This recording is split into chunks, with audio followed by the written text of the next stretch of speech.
Market কি শুধু এইটাই? হ্যাঁ?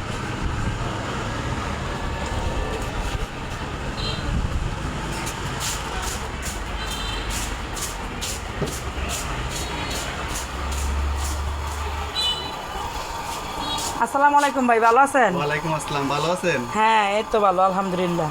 তা আপনার এখানে আসলাম, কি কি কসমেটিক পাওয়া যায় আপনার এখানে? আপনার দোকানের কথা তো অনেক শুনলাম। আমাদের দোকানে অনলাইন কালেকশন থেকে শুরু করে রং ফর্সাকারী ক্রিম, ঠোঁটের বডি ক্রিম, এটু যেটা আপনি যাবতীয় দেশি বিদেশি সকল প্রকার কসমেটিক পাবেন। তাই নাকি? তো এই জন্য আপনার দোকানের অনেক শুনলাম, তাই আপনার দোকানে চলে আসলাম। তো আমাদের সোনারগাঁয়ের আশেপাশে যারা আছেন সবাই চলে আসবেন। এই যে আনন্দবাজার, হ্যাঁ, ওনার দোকানটা, এটা কি মার্কেট? এটা আনন্দবাজার স্টিল ব্রিজ সংলগ্ন নূরজাহান প্লাজা। ও আচ্ছা, সবাই এখানে চলে আসবেন। এই ভাইটা অনেক কিছু বুঝে এই কসমেটিক প্রোডাক্টের সম্বন্ধে। আপনারা সবাই চলে আসবেন, আপনাদের এই স্কিনের কোনো ক্ষতি হবে না, আপনারা জেনে শুনে ওনার কাছ থেকে নিতে পারবেন। আপনারা সবাই চলে আসবেন।